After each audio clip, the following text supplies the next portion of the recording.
It's Talk Lady Joe, and today is August the 22nd, 2020. We got some updates about AEW for next week, I believe. So let's get to that, and ladies and gentlemen, we have a SmackDown to do as well. So let's get to the update of AEW. Past couple of days ago of this week, I believe, they're going to try to have fans have live shows. That means have fans. They normally have a little bit of fans there and wrestlers. I don't know, they're still going to have wrestlers around the areas. I don't know. I just think they're going to just have fans there, and they're going to be selling tickets to their show on August 27th. I believe there's another playoff game happening next week, so that's on a Thursday. So I'm going to be doing AEW results next week on a Friday. So I normally don't do videos on Friday, but I had to do it on next week if you guys want AEW results. So that's going to be happening there as well. So that's what's happening on AEW. They're going to be selling tickets and to the fans, but I don't think they're going to have a lot of people there.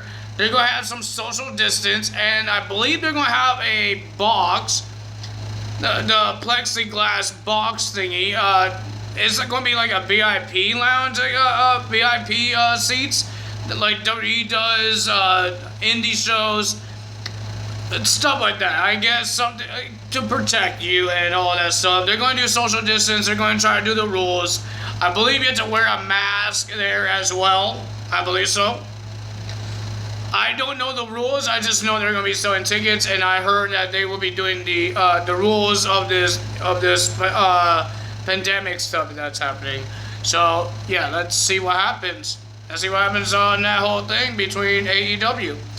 Well, ladies and gentlemen, WWE did something different with fans. If you guys didn't see that, the debut of the WWE's Thunderdome. If you guys didn't see on basketball, or I don't know what other sports does this, but they have these Zoom calls. It's like FaceTime, but it's Zoom calls that people could watch the show live and be on TV. You could be on TV, or a dog or a teddy bear could be on TV. It was weird. But ladies and gentlemen, this Thunderdome made a debut because now they have a bigger arena to be in for a couple of months. That's the rumor says. They had it for a couple of months until October. So they're going to try to do every pay-per-view, especially Hell in a Cell, because they can't have a Hell in a Cell match in a performance center because it's not big enough. But ladies and gentlemen, I love this Thunderdome because, one, we get Pyro back, and two, I think it's pretty cool with all these LED lights. Guys, when The Fiend came out, I will get to that. When The Fiend came out and showed all his LED light stuff around the ring, where the stands are, where the people are have their screens, it looks amazing. Some people, it didn't really look amazing with some people because it didn't have picture. It was just it was like a color, like Shinsuke red only. It wasn't really great, but the Fiend was amazing, and I believe it was Bailey as well. That was amazing. But ladies and gentlemen, let's get started of the debut of the WWE Thunderdome. And they didn't call it the Amway Center. They just called it the Thunderdome, the WWE Thunderdome. I think it's better. But I do have a question for you guys. Which of the debuts that we had, I believe it was a month ago, or I don't know when this one debuted, which one was better? The Thunderdome or Raw Underground? I want to see you guys in the comments. So I think the Thunderdome because I think it's good for the fans. I will tell you guys why I think it's good at the end. So we have SmackDown. We have Mr. McMahon coming out to introduce everybody to the Thunderdome, where the fans could watch the show on their phones or anything they want they could watch the show and see themselves on TV. Man, I would love to do that. If I applied to it and I got accepted and I will be on TV, I'm gonna say, Dad, I'm gonna be on TV. I don't even have to leave my house for it. I think that's interesting. That's pretty cool. I don't even have to pay. I don't know if you have to pay for it. I don't know the rules of it. I didn't read it, but I don't think you have to pay for it. I think you just need to sign your name in there. I think, and there's gonna be some spots. It could be sold out because a lot of people still wants to do it. It's like selling a ticket or selling a seat. You know, well, now you're selling a screen to be selling a ticket to be on a screen. It's weird. It's like future stuff, man. It's like a future thing. It's like a hologram, but your guys gonna be on a. It looks like a tablet screen or an iPad screen, whatever it's called. But we have Mr. Mick coming out to welcome everybody and what's going to be happening for SmackDown and SummerSlam and the future of the WWE with this Thunderdome. That's what Vince McMahon says until he got interrupted by the Fiend Bray Wyatt. He came out and stared down Vince McMahon and wouldn't let him leave until Braun Strowman came out and he had to stare down with Braun Strowman. Until the Retribution came out, there was like 10 of them surrounding the ring. And it looks like Bray Wyatt and Braun Strowman might work together until Bray Wyatt went by, the lights went out, and went back on, and Bray Wyatt was disappeared. Retribution attacked Mr. Braun Strowman. Here comes the rest of the SmackDown roster. There was a whole bunch. There was a first group, and then the second group happened. But what I think it was, the good guys was the first, and then heel guys was the last group to attack. And we had women in there attacking people, attacking the Retribution, but they got rid of them until Braun Strowman. He got angry. Drew Gulak was helping Braun Strowman to his feet and see if he's okay. Braun got upset. And he shoved Mr. Drew Gulak away, and he attacked one of the Usos, because the other Uso was injured, and I don't know this guy's name. So, that's not my fault. So that happened, and then our first match, we had Big E versus Sheamus for a match. The first match of the evening in the Thunderdome. I enjoyed this thing, man. Even when the fans were booing and cheering, and the pyro. They even had the pyro where the stands are. They can't have it. They can't do that when there's going to be people sitting around there because you're going to harm them. You don't want to harm them. Now they don't have to worry about that because they're on TV screens. I like it. I like it. It's pretty cool. If you guys didn't see the trailer or whatever you want to call it, show you what the Thunderdome will look like on SmackDown. It was awesome. I enjoyed it. Pyro. I love it. I love it, guys. But ladies and gentlemen, Big E and Sheamus was a pretty decent match. Not bad. But after this, a distraction by Corbin and Matt Riddle, they distracted Sheamus because everybody was trying to get Matt Riddle and Corbin away from each other. And then Big E gets a roll-up win by get a pin, and he wins the match on Sheamus. Sheamus was mad. Then we had a SmackDown Tag Team Championship match. The Lucha House Party versus Cesaro and Shinsuke, but Cesaro and Shinsuke attacked Lucha House Party before the match in backstage, but it still had the match. It was a pretty decent match. I think they should make the Lucha House Party, make them good, man. Make them good. You have Kalisto, former United States champion, former Cruiserweight champion, and NXT Tag Team champion. I think Great Muta and Lindsay Dorado is amazing. It's just, I don't think they get a lot of credit what they do. It was a pretty decent match. I enjoyed this match. But Great Muta destroyed himself. He botched a Hurricanrana, and you could hear the thud on his back because he did outside the ring. And he did not land the Hurricanrana, and he go punk. It looked like he was dead. And then there was roll-ups after roll-ups. I'm like, what is going on? And then Cesaro gets the win with a roll-up. And Lady Joey Kalisto was angry. He even threw his cape. He went in the ring and he starts shoving Lindsay Dorado. They both start fighting each other. Grandma's like trying to keep these guys away from each other. They want to destroy each other. Don't ruin the tag team like that. I'm okay if they turn heel, but don't break them up. I like the Luchas. I like those guys. Ladies and gentlemen, let's speak of SummerSlam because a match got changed. The stipulation got changed. It wasn't canceled. They didn't replace people. The stipulation got changed. We were supposed to have Mandy Rose and Sonya Deville versus each other in a hair versus hair match, but it doesn't look like none of them are bothered to be bald. So Mandy Rose plead and tried to stop the madness. Looks like she wants to be out of the match, but she wants to. She thinks they're still good in Sonya Deville. Sonya Deville wasn't happy, and she slapped Dana Brooke in the face. She went to the ramp and says, "Mandy, you want to not fight each other? You want to run away, but they're still gonna fight." But she wants to change the stipulation, change the NT, and she wants to have a no disqualification match, and whoever loser must leave WWE. So something like Michelle McCool and Layla did, but now we got Mandy Rose and Sonya Deville doing it now.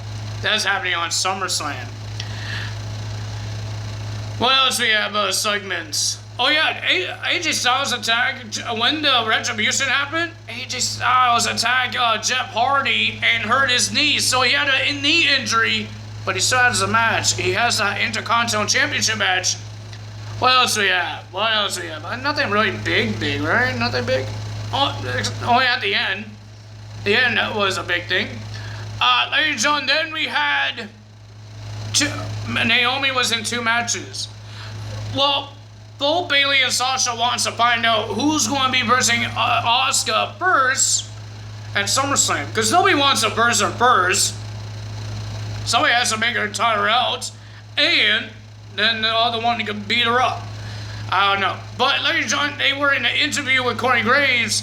Corey Graves tried to stir the pot and all this stuff. And Sasha didn't like being volunteered to matches that Bayley always makes her do. And then Naomi came out, says, "I will fight both of you guys tonight, both of you ladies tonight." And Corey Graves suggested, how about a beat the clock match? So we did that. They did that. Naomi versus Sasha Banks first. Sasha set the time. It was 3 minutes and something seconds. And Bayley had the match. Sasha won the match with a big statement. Pretty decent.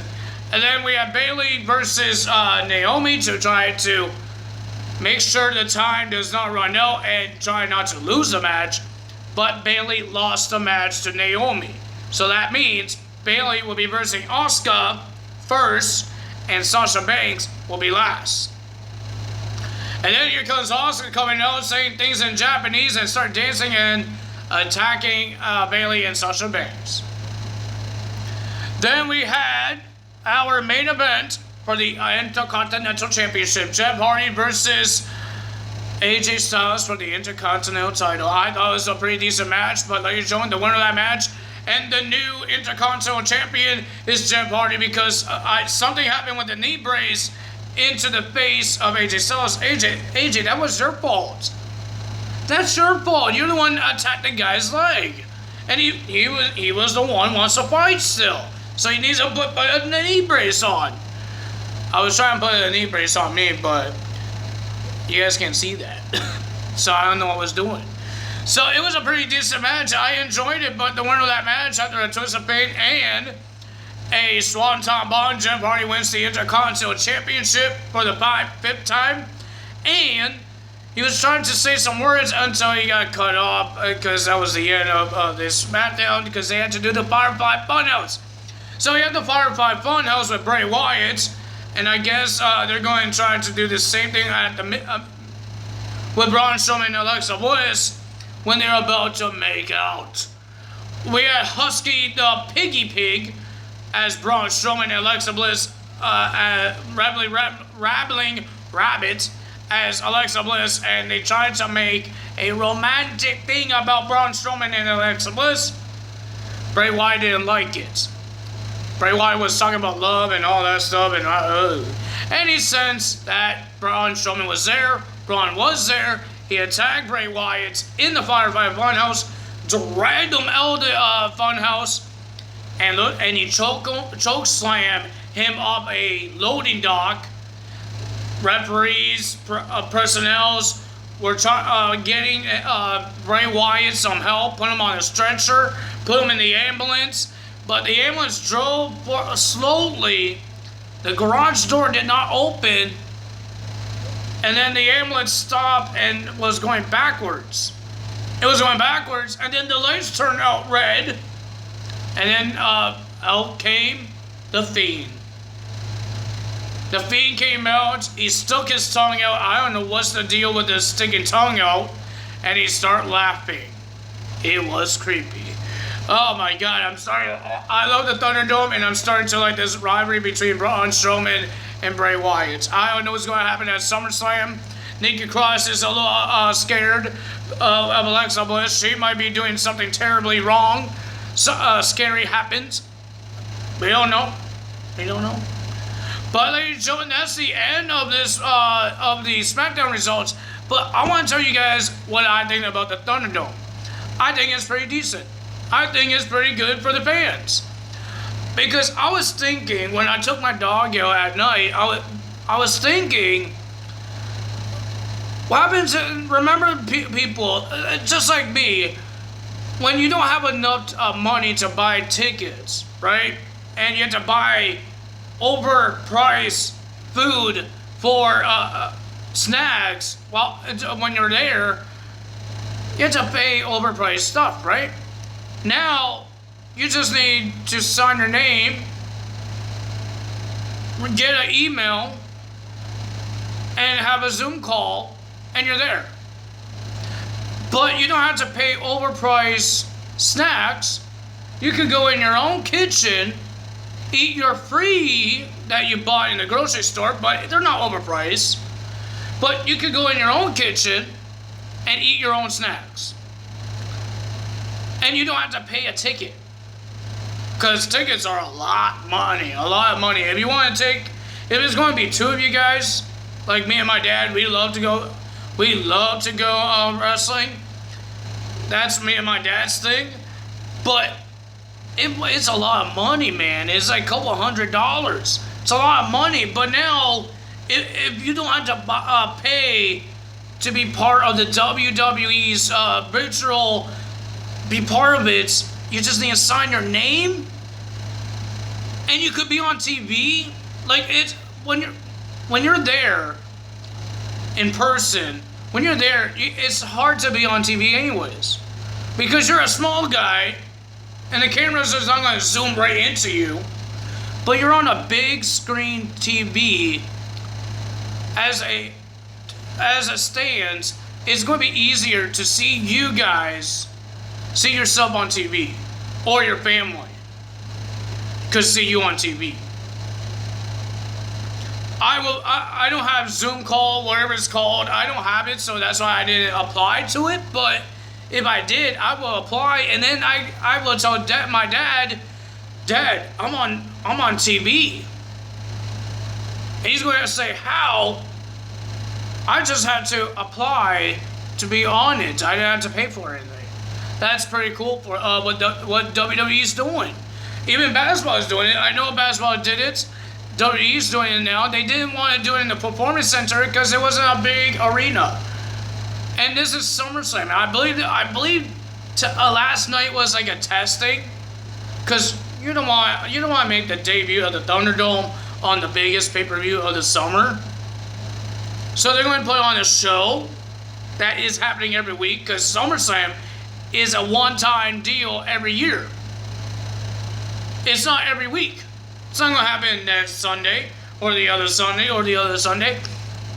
It happens one day of the year. SmackDown happens every Friday. So they could figure out a way to fix SmackDowns and how to make it better in the Thunderdome. But SummerSlam, WrestleMania, the Royal Rumble, they had to try and make it perfect because they only get one chance on that until next year. And maybe next year this whole craziness ends and they can't fix it. They don't have to fix it. They could have regular shows. You don't know. It could happen. You don't know when this thing is going to end. Next year it could have regular shows. Who knows? So I think WWE is doing a good job with this thing. Some people hate it, but I'm one of those guys. I will give it a try. I love watching wrestling. I don't care if it's empty arenas. I don't care if it's NXT trainees watching it as the audience or people on their phones watching it. Because WWE is actually trying their best to do what they do. I think every wrestling is doing their best. What they have to do, trying to make things less dangerous. I think they're doing a pretty good job. Even every sport is doing it, trying to be less dangerous, trying to make it entertaining. Doesn't sound like it's empty. When this whole pandemic first started, yeah, everything it sounded like it was boring. But they were thinking and thinking and thinking. They were thinking hard, man. They were thinking big, trying to make it better and make it interesting and entertaining for every single person. I'm hoping I'm still filming. Yes, I am. So, ladies and gentlemen, just give it a try. Stop hating on it. Just give it a try. I think it's pretty decent. There's some people that likes it. There's some people that doesn't like it. Just give it a try. Just give it a couple weeks. Give it until SummerSlam. It could get better. I like the pyro. So, ladies and gentlemen, if you guys enjoyed this video, hit the like button, leave a comment below, hit that subscribe button, hit that notification bell, and I will see you guys tonight for NXT TakeOver 30, and I will see you guys tomorrow for AEW and SummerSlam. That's all from me right now. I'll see you guys tonight. Tyler is out. Bye!